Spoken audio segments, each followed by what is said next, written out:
Everyone pretends they understand Wi-Fi passwords now, and that's the interesting part. We all act like this is settled territory, even as we turn into radio announcers the moment someone asks to connect. Capital letter, lowercase letter, number, symbol, no, not that symbol, start again. We repeat it slower, then louder, as if volume improves spelling accuracy. Everyone nods politely. Nobody enjoys this. What usually follows is a small, familiar embarrassment. Someone squints at their phone. Someone else offers to help by repeating the password differently. You apologize for the password, even though you didn't invent modern encryption. And we all pretend this ritual is the unavoidable price of having internet in the house. It isn't. It's just a habit that outlived its usefulness, and no one bothered to retire it. I noticed this recently when my grandson explained something to me about Wi-Fi sharing. I caught maybe half of it, nodded through the rest, and realized later that I'd missed the point entirely. Not because it was complicated, but because I assumed the old way was still the way. That assumption is doing a lot of unnecessary work. For a long time, spelling the password really was the only option. Devices didn't cooperate. Cameras weren't smart enough to read anything useful. Routers were built like vaults. So we adapted, because adaptation is what works. We wrote passwords on scrap paper. We taped them to the side of the desk. We memorized strings that looked like license plates. That was competence at the time, but the phones changed. The cameras changed. The software quietly changed, and the routine stayed put.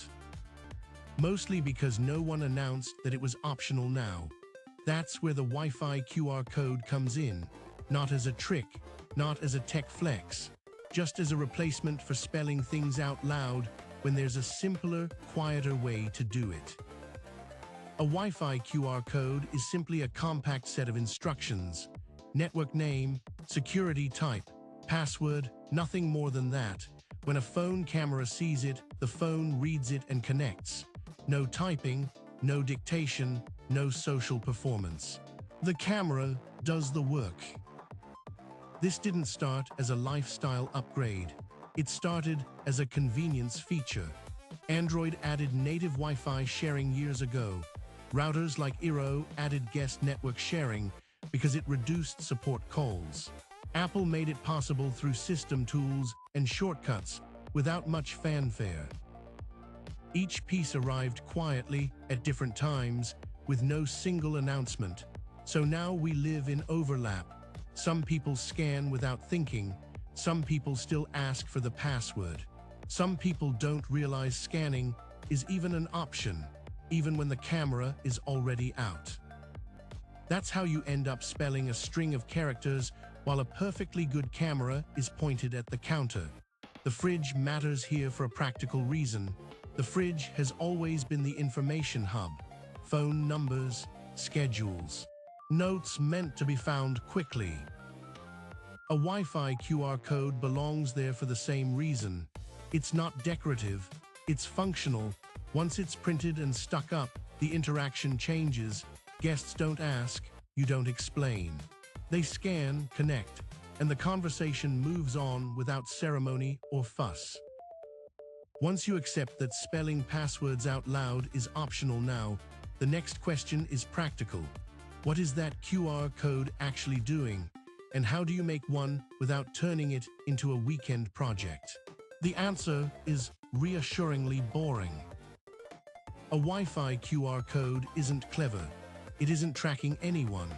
It's just your network name, the security type, and the password bundled into a format a camera can read faster than thumbs can type.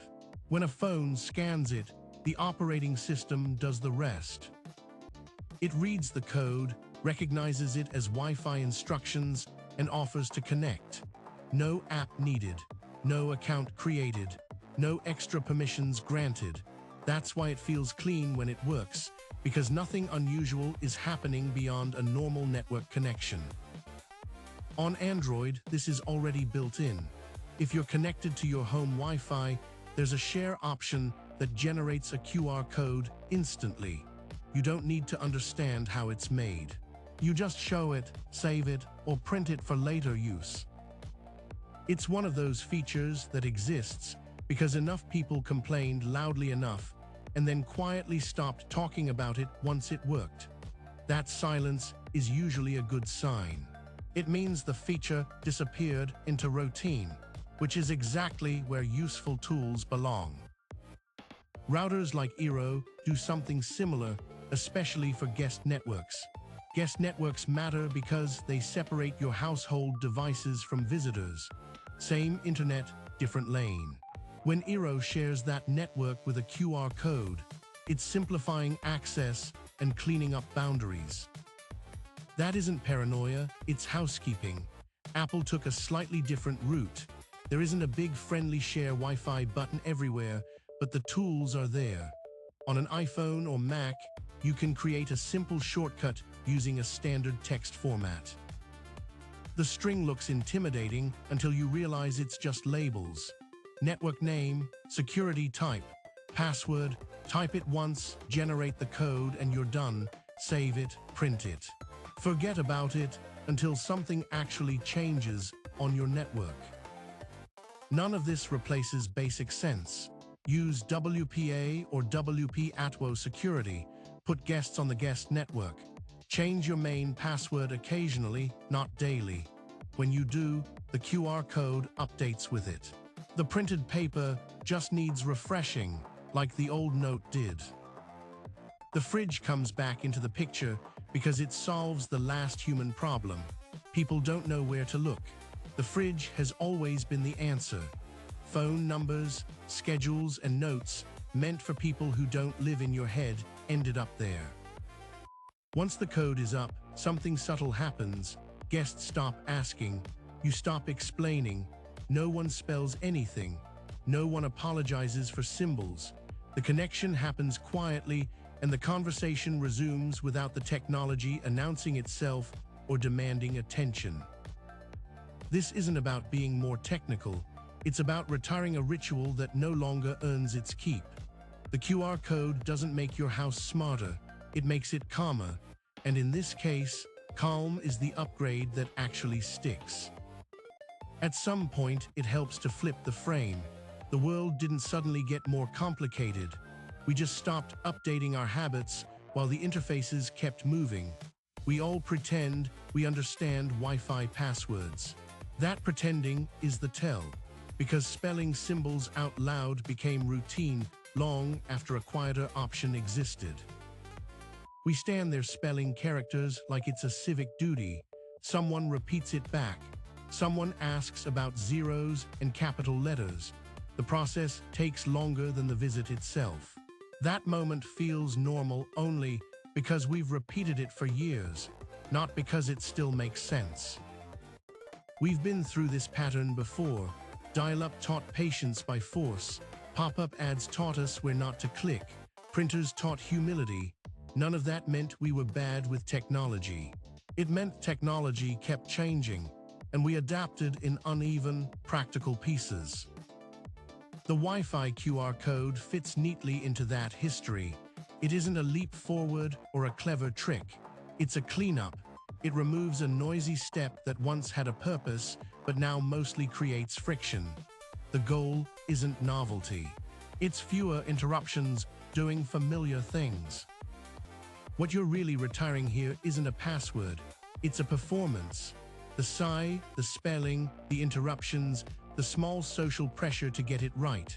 That ritual once solved a real problem. Now it mostly fills space that doesn't need filling anymore. Once the QR code is on the fridge, the tone of the interaction changes. There's no explanation and no apology. A phone comes out, the camera scans, the connection happens, the conversation continues. The technology does its job quietly, which is usually when technology works best. There's also a subtle shift in authority. You're no longer managing access in real time. You set it up once, on your terms, guest network, reasonable security. A printed code where shared information already lives. After that, you're finished with the task. That isn't being hands-off, it's being done. You've made a decision, put it in place, and removed yourself from repeated explanations. The system holds the boundary for you. You don't have to hover or supervise. That's the quiet benefit most people notice later. It's worth saying plainly that none of this is reckless. Using a guest network is the careful move. It separates household devices from visitors. It limits access without drama. It's the same instinct as locking bedroom doors while leaving the living room open. If the password changes later, nothing escalates. You update the network, you print a new code. The old paper comes down, no ceremony, no scramble. The system stays tidy because it was designed that way from the start, not because anyone remembered instructions. What's interesting is how fast this fades into the background once it's working. Nobody comments on it, nobody praises it. That silence is success. The problem disappears, which is usually the highest compliment a household system can receive over time. This is the larger pattern worth noticing. The modern world isn't asking us to become experts. It's asking us to stop doing things the loud way when a quiet option exists. Not faster, not flashier, just calmer. That's old dog, new moves. I'll see you next time.